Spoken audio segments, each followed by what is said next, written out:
Hey, what up, YouTube? This your boy Rubber Band Trades. I'm back again with another trade recap for March 19th, 2026. All right, y'all. So before getting into this trade recap, let's talk about what happened overnight and with FOMC. All right, so FOMC, the meeting was, the rates went unchanged, right? And the market did not take that well. It was kind of already expected.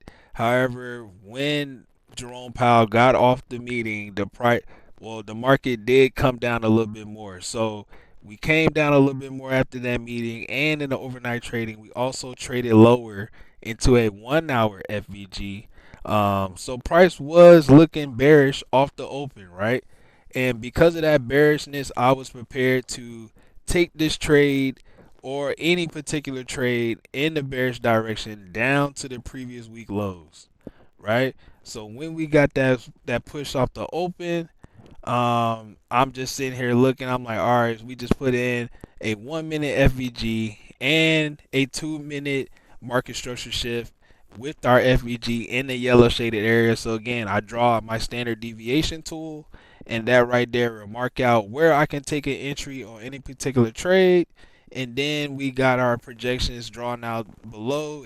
As you can see, previous week low is down near the 2 to 2.5 level of the standard deviation. So again, if we were going to be bearish, I had a clear bearish target in mind, and I also had a clear invalidation level in mind. So I set my stop above the 830 open, and again, that's how we manage risk in trading. So you're not going to always be right.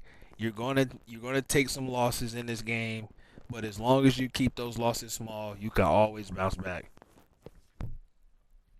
So right here, price is bouncing near the one standard deviation, which again, I am expecting it to bounce right here. One, because I also want to get an entry. So if I'm short, I want price to come back into this FVG to tag me in short,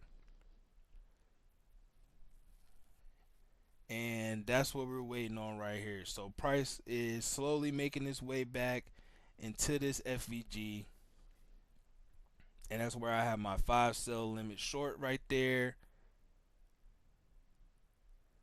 And we barely tagged me. So when we barely tagged, I kind of got a little bit of FOMO because I definitely was just like expecting like, all right, this bearishness is coming in then.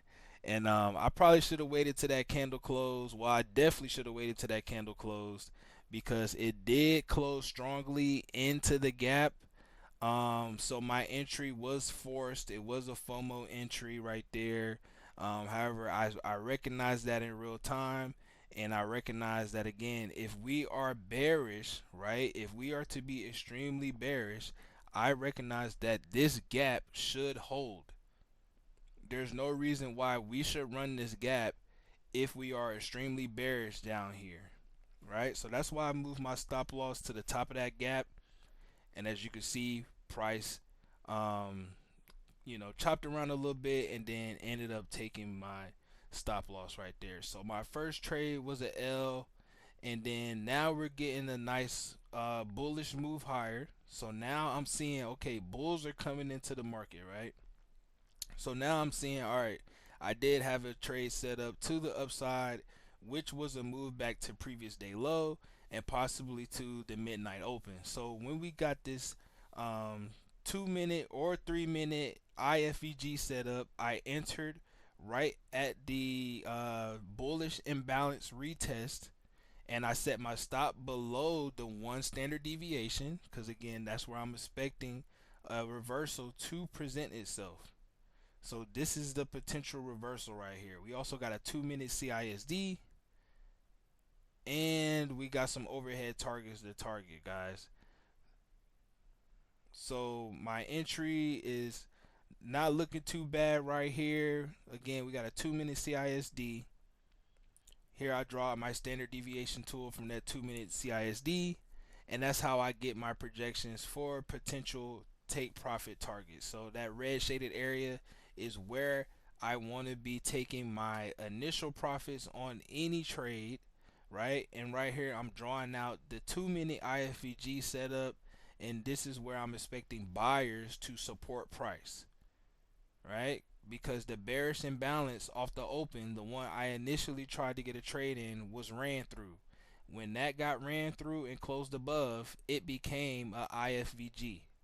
So right here, I'm expecting buyers to come in. I'm down about 130 ticks on this trade. However, again, we are watching price action. We are managing our risk. So again, we are expecting price to bounce right here. Like, it just, in my opinion, in my experience, if we didn't get that initial short, then I knew some type of bounce would be coming in after just such a large bearish range day. So that's why I was fairly confident that this 2-minute IFVG will hold. And then once we started catching some buyers right there, I've moved my stop and up a little bit more just to reduce the risk on this trade. So here we are, we getting a nice little pop on these contracts. We getting pop up to 75 ticks, 80 ticks, 90 ticks on this contract. So boom, when we make a little move above the previous month low and created a 1-minute bullish imbalance, I added 5 more contracts to this trade, and now we're up about 150 ticks, knocking up against the 830 open, and we're getting some solid momentum. So now I'm setting my sell limits. I got a sell limit at the pre-market high right above, and then I got a sell limit at that red shaded area, which is the standard deviation zone. That red shaded area again is where I want to be taking my first profits, because that's where a bounce or reversal can come from. So we're up about 220 ticks on this trade.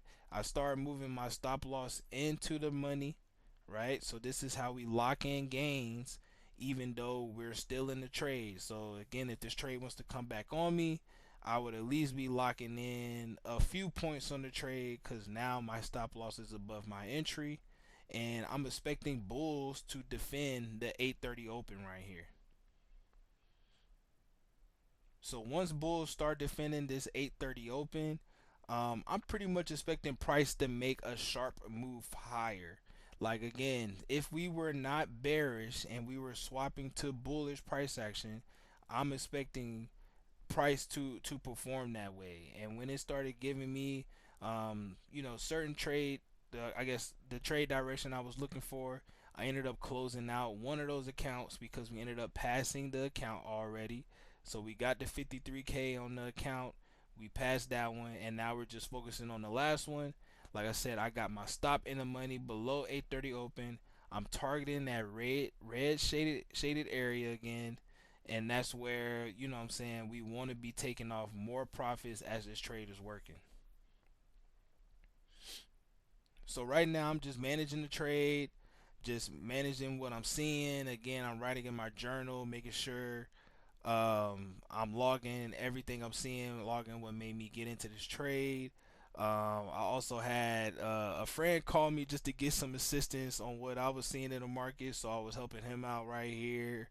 And yeah, I mean, honestly, once price made that move up above previous month low, I was expecting us to defend this low. It just didn't make sense why we wouldn't, unless today wanted to be a seek and destroy day. And a seek and destroy is pretty much where neither the bulls nor the bears are winning. Is seek and destroy, because that's when the market makers are seeking out orders and destroying momentum. Yeah, so y'all be on the lookout for those type of days. But I did try to re-enter here at this 3-minute FEG and the 830 open. I did catch a few ticks on this. It went up about 80 points. I probably should have just took that, but again, I was stating, like, again, if bulls wanted to come in, they were going to be making a nice move higher. So we were up about 140 ticks on that. I took some profit off right there. And yeah, man, so then I moved my stop in the profit, and now pretty much we're just managing this trade from here on out, guys. And so yeah, man, I mean, this day wasn't exactly the best price action following a FOMC day. However, because we managed our risk, because we stuck to our rules, we was able to pass one of the Apex accounts, and the other one is about $600 away from passing. So we'll get on that one tomorrow. Yeah, man, this has been a great trading week so far. We just got to finish strong tomorrow. And again, if you guys like the video, like the video. If you like the education you're getting, please subscribe, guys. Because again, there's going to be a lot more value to come down the line. And yeah, man, I appreciate all you guys. Peace.